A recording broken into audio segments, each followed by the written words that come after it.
So we are talking about moving from E to P and your one thing, and how your one thing can get you anywhere you want to be in 5 years if you will just focus on the one thing, right? E, write this down, is entrepreneurial. Who knows what entrepreneurial means? What does entrepreneurial mean? Cindy? You have a lot of excitement, you might not have the skill, and you jump up and you get at it every day with enthusiasm, excitement, and set the world on fire. Cindy's absolutely right. All right. Let's talk about it in real estate. We jump into real estate. We just go at it. We take a bunch of spaghetti and we throw it at the wall, and somehow know that we come out at the end of the year and we've sold 8 to 10 million in volume. And we're like, how in the world do we do that? Well, I'm talking to people. Okay. But that's your natural ability. You're excited. You get up, you do it every day. There's no rhythm. There's no rhyme. You just get up and you do it. You get up and you do it. Or maybe it's based on where you live with average sales price. Maybe it's 3 million in your first year or 5 million in your first year. Okay. Or maybe you've been in the business a long time and you've never broken through a ceiling. Maybe your ceiling is 7 million or 8 million or 5 million or 10 million. Maybe your ceiling is 20 million. All of us have a ceiling, and most of that ceiling is coming from being entrepreneurial. You're excited, you just run in and do it. All right. So I want you to write this down. Entrepreneurial is our natural approach. It's our natural approach.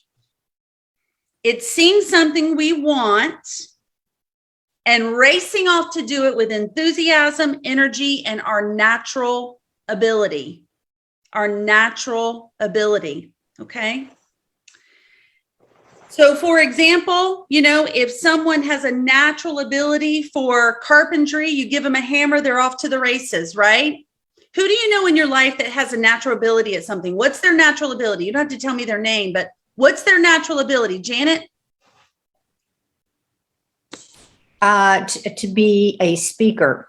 I know a person who's very, very good at public speaking, and I'm very envious. Right, because it's their natural thing. They don't even have to work at it. They just do it. Right? Yep. So someone else like Janet, she says, I'm very envious. It's not what I do really well, right? It's not your entrepreneurial passion. So what happens is when we are focused in an area where we go after it with enthusiasm, we hit a ceiling of achievement. Write that down. Ceiling of achievement. And every single one of us has a ceiling of achievement. Every single one of us. And you'll know when you hit it because you stay at that level. And if you keep doing what you're doing, you keep hitting on that ceiling of achievement. If you've experienced this, raise your hand. If you've experienced this, raise your hand. Okay, great. All of us have it. And then what happens is, Kayla's raising her digital hand. Thanks, Kayla. And what happens is I love it, right? Kayla, tell us about it. Ceiling of achievement, tell us. Oh, Lord. That's exactly where we're at right now. I feel like you're speaking my language. I'm like, I've been in real estate for 5 years, had a baby, COVID, switched from team, off the team. I'm like, all right, I need to be full charge ahead. And I know Becky's obviously the best person to get us there. So yeah, I'm at that point where I've reached that point every single year. And I'm like, okay, something's got to give, something's got to change. And you have to put forth the effort in order to be able to break that ceiling. So. For sure. Kayla, thank you for sharing. I can't wait to see you this out today for our coaching. I'm excited. So here's the thing. When you reach a ceiling of achievement, doing what comes naturally, and you hit that ceiling, you have to do something to break through. What do you have to do to break through? Joanne, what do you have to do to break through? You have to get uncomfortable. Oh my goodness. What does that mean? What does that mean, get uncomfortable? What does that mean for you when you hit your ceiling achievement? What did you have to do when you got uncomfortable? Well, I had to push through and do it anyway, and see what it's going to get me. What, why am I doing it? What is it going to get me on the side and make sure that's strong enough for me to push through? Absolutely. 100%. So here's what I want to tell you about on page 180 and 181 of the one thing. Here it is right here. There are two graphs. You guys, you can use this with your kids if they're in sports. You can use this with your kids if they're older and they're in a job where they keep hitting a ceiling. You can use this with yourself, with exercise, weight loss, getting into shape, whatever it is. Your natural ceiling of achievement, here's what happens, and I see this all the time in coaching. On page 180, what happens in coaching is I see that agents get to a ceiling. This is their ceiling right here. And they hit their head on this ceiling.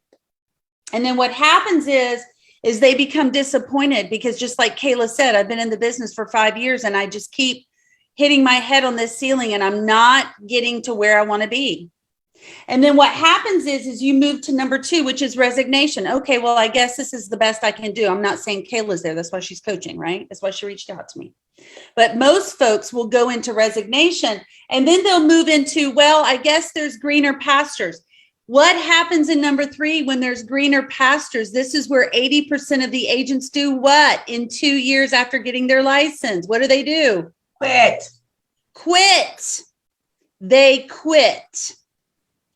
And they quit because this is not fun anymore.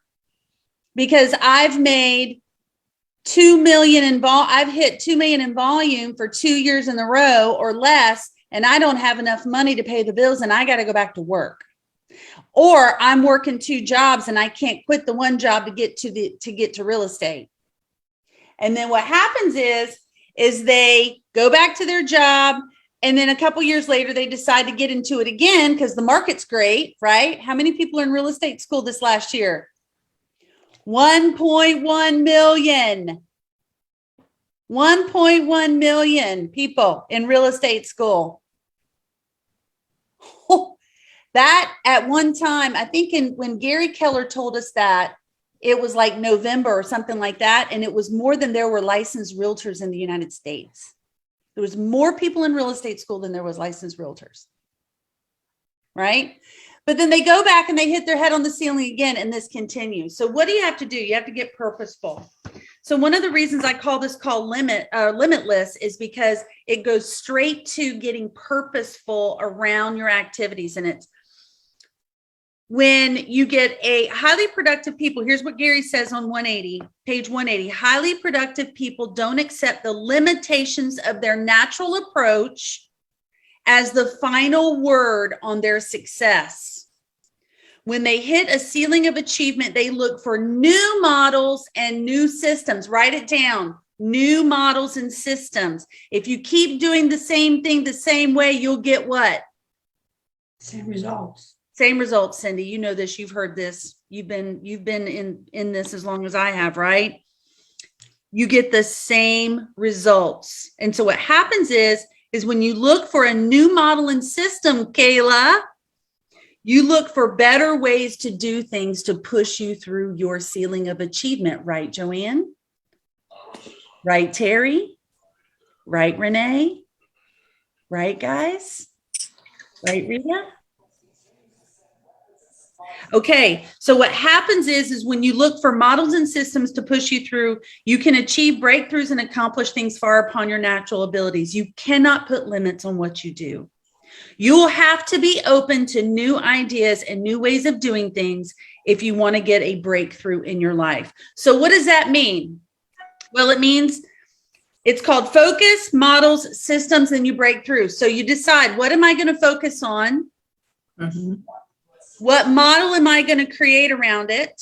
What systems am I going to leverage to follow through on my model? And then I'm going to do it every day, and I'm going to break through my natural ceiling of achievement. So when you think about your real estate business and you think about where you are right now, so here's the thing, we made one change. She had to start sending me her call list every night, the night before. doubled her business. And doubled her business with listings, which you guys know, I can coach you on buyers, but I'd rather coach you on how to get listings because that's going to sustain you. Doubled her business for one thing. She got very purposeful on what? What did she get purposeful on, Terry? Making her list the night before so she could truly lead gen. Yes. So she could truly lead gen. It was just that one simple change. Bye, Renee. Thank you. All right. So here's the deal, guys. It's 9:00 and we got to go. Here's what I want to ask you to do for me today is I would love to ask you, if you have not read pages 175 through I think it's like 185 through the accountability cycle. Read this, internalize it. It's the 10 most important pages you'll ever read in your life and memorize and internalize. And it's a lifelong journey to really grow in this. I've been reading this book since it was out, and I'm still only about halfway there. But guess what? I'm 50% better than I used to be. Right? Isn't that what we're in this business? We grow 1% better every day. 1% better every day. So feed your mind with where you want to go and then work to implement small changes every day and get 1% better. This is a journey, not a destination. It's a marathon, not a sprint. Okay? All right. So look at me right here. Don't get on Facebook. Come on. Don't get on Facebook. Shut off all your dings and your whistles and all your vibrations and all this other stuff and get to your lead generation. Go talk to people. I'll talk to you soon. Bye. Love you guys. See you tomorrow.